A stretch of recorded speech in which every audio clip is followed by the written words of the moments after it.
नमस्कार। आज हम एक तरह की केमिकल जासूसी करने वाले हैं। सोचिए, हमारे पास एक अनजान ऑर्गेनिक कंपाउंड है और हमें ये पता लगाना है कि उसके अंदर कौन-कौन से एलिमेंट्स छिपे हुए हैं। तो चलिए इस केमिस्ट्री के केस को मिलकर सॉल्व करते हैं। तो सबसे बड़ा सवाल यही है ना, कि अगर हमारे सामने एक बिल्कुल अनजान मॉलिक्यूल रख दिया जाए तो हम उसके अंदर के इंग्रेडिएंट्स यानी उसके तत्वों का पता कैसे लगाएंगे। आज के हमारे इस पूरे विश्लेषण का यही सेंट्रल पॉइंट है।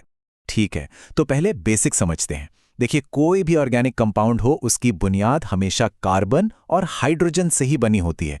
ये तो समझ लीजिए उसका स्केलेटन है। लेकिन उस कंपाउंड की असली पहचान, उसकी असली खासियत आती है कुछ छुपे हुए एलिमेंट से, जिन्हें हम हेटेरो एटम कहते हैं। जैसे कि नाइट्रोजन, सल्फर, हैलोजन, यही वो चीजें हैं जो उसे खास बनाती हैं। तो इनका पता लगाना बहुत जरूरी है।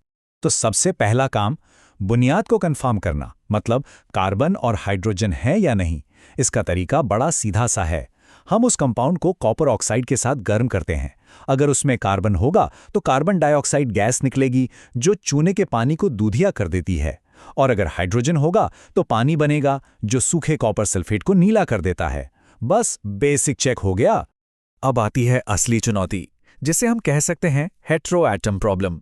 देखिए, हम नाइट्रोजन, सल्फर या हैलोजन को सीधे सीधे टेस्ट नहीं कर सकते। क्यों?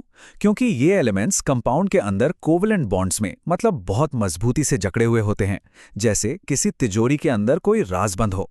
वो ऐसे ही किसी केमिकल से रिएक्ट नहीं करेंगे। तो पहले हमें ये तिजोरी तोड़नी पड़ेगी। और इस तिजोरी को खोलने की जो मास्टर की है वो है लेसन टेस्ट। इसे सोडियम फ्यूजन भी कहते हैं। इसमें होता क्या है कि हम कंपाउंड को सोडियम मेटल के साथ बहुत तेज गर्म करते हैं। ये गर्मी उन मजबूत कोवैलेंट बॉन्ड्स को तोड़ देती है और जो छिपे हुए एलिमेंट्स हैं वो सोडियम के साथ मिलकर आसान रिएक्टिव आयनिक सॉल्ट्स बना लेते हैं। इस प्रोसेस के बाद जो हमें लिक्विड मिलता है उसे कहते हैं सोडियम फ्यूजन एक्सट्रैक्ट। और समझिए, यही हमारे केस का सबसे बड़ा सबूत है। अगर ओरिजिनल कंपाउंड में नाइट्रोजन था तो इस एक्सट्रैक्ट में हमें मिलेगा सोडियम साइनाइड। अगर सल्फर था तो मिलेगा सोडियम सल्फाइड। और अगर हैलोजन थे तो मिलेंगे सोडियम हैलाइड। अब हमारा काम आसान हो गया है, हमें बस इन्हीं की पहचान करनी है।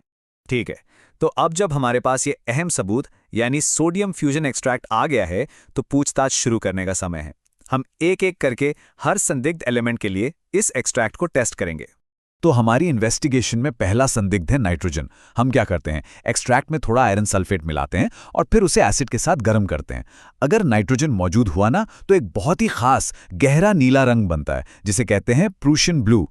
ये रंग नाइट्रोजन की मौजूदगी का पक्का सबूत है। मतलब समझ लीजिए कि संदिग्ध ने अपना जुर्म कबूल कर लिया। अब बारी है सल्फर की। सल्फर के लिए हमारे पास एक नहीं बल्कि दो टेस्ट हैं। पहला, अगर हम एक्सट्रैक्ट में लेड एसीटेट डालें तो लेड सल्फाइड का काला काला प्रेसिपिटेट, मतलब एक ठोस पदार्थ बनता है। या फिर दूसरा तरीका यह है कि हम सोडियम नाइट्रोप्रोसाइड डालें तो एक बहुत ही खूबसूरत बैंगनी रंग आता है। जब दो अलग अलग टेस्ट एक ही बात कहें तो सबूत और भी पुख्ता हो जाता है। लेकिन भाई, किसी भी अच्छी जासूसी कहानी की तरह केमिस्ट्री में भी सब कुछ इतना सीधा नहीं होता। कभी कभी कुछ ऐसे मोड़ आते हैं, कुछ झूठे सुराग मिलते हैं जो हमें भटका सकते हैं। पहला बड़ा ट्विस्ट, क्या हो अगर कंपाउंड में नाइट्रोजन और सल्फर दोनों एक साथ हो? तब ये दोनों मिलकर सोडियम थायोसाइनेट बना लेते हैं। और जब हम नाइट्रोजन का टेस्ट करते हैं तो वो प्रूशियन ब्लू रंग नहीं आता, बल्कि खून जैसा लाल रंग आता है। अब ये हमें कंफ्यूज कर सकता है। तो इसका हल क्या है?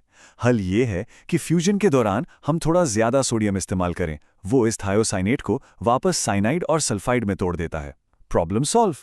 दूसरा ट्विस्ट आता है हैलोजन के टेस्ट में। अगर हमारे एक्सट्रैक्ट में साइनाइड या सल्फाइड आयन रह गए हैं तो वो भी हैलोजन के रिएजेंट यानी सिल्वर नाइट्रेट के साथ रिएक्ट कर जाते हैं। इससे गलत प्रेसिपिटेट बन जाते हैं जो हमें गुमराह कर सकते हैं। तो इससे बचने का भी एक तरीका है। हैलोजन का टेस्ट करने से ठीक पहले एक्सट्रैक्ट को नाइट्रिक एसिड के साथ उबाला जाता है। ये साइनाइड और सल्फाइड को गैस बनाकर उड़ा देता है। रास्ता साफ। तो अब जब सारी रुकावटें दूर हो गई हैं, हम हैलोजन्स की पहचान कर सकते हैं। हम एक्सट्रैक्ट में सिल्वर नाइट्रेट डालते हैं। अगर क्लोरीन है तो सफ़ेद प्रेसिपिटेट बनेगा जो अमोनियम हाइड्रोक्साइड में आसानी से घुल जाएगा। अगर ब्रोमीन है तो हल्का पीला प्रेसिपिटेट बनेगा जो पूरी तरह नहीं घुलेगा। और अगर आयोडीन है तो पीला प्रेसिपिटेट बनेगा जो बिल्कुल नहीं घुलेगा। मतलब रंग और घुलनशीलता से हम तीनों में फर्क कर सकते हैं। अब हमारी लिस्ट में एक आखिरी एलिमेंट है फॉस्फोरस। ये एक स्पेशल केस है। इसके लिए हम सोडियम फ्यूजन एक्सट्रैक्ट का इस्तेमाल नहीं करते। इसका तरीका अलग है। पहले कंपाउंड को एक ऑक्सीडाइजिंग एजेंट के साथ गर्म करके फॉस्फोरस को फॉस्फेट में बदला जाता है। फिर उसे नाइट्रिक एसिड के साथ ट्रीट करते हैं और आखिर में जब हम अमोनियम मोलिब्डेन मिलाते हैं तो एक चमकीला पीला रंग या प्रेसिपिटेट बनता है जो फॉस्फोरस की मौजूदगी को कंफर्म कर देता है। तो इसी के साथ हमारी सारी जांच पड़ताल पूरी होती है। हमने सभी संदिग्धों से पूछताछ कर ली है। अब समय आ गया है कि हम अपने सारे सबूतों को एक साथ रखें और अपनी फाइनल रिपोर्ट तैयार करें। ये जो तात्विक डैशबोर्ड है, ये हमारी पूरी जांच का एक बेहतरीन निचोड़ है। हम यहाँ साफ साफ देख सकते हैं कि हर एक element carbon, hydrogen, nitrogen, sulphur, halogen और फॉस्फोरस के लिए एक खास टेस्ट है और उसका एक खास विजुअल सिग्नल है। ये अलग अलग रंग जैसे प्रूशियन ब्लू, काला, बैंगनी या पीला, ये केमिस्ट के लिए एक भाषा की तरह है जो मॉलिक्यूल के अंदर के सारे राज खोल देते हैं। आखिर में ये सब कुछ एक कंट्रोल्ड ट्रांसफॉर्मेशन के बारे में है। ये क्वालिटेटिव एनालिसिस सिर्फ केमिकल्स को मिलाना नहीं है, ये लॉजिक का एक खेल है। हम एक सोची समझी रणनीति के तहत मॉलिक्यूल के बंधनों को तोड़ते हैं और सही रिएजेंट्स का इस्तेमाल करते हैं ताकि जो अदृश्य एलिमेंट्स हैं वो मजबूर होकर रंगों के रूप में खुद को हमारे सामने पेश कर दें।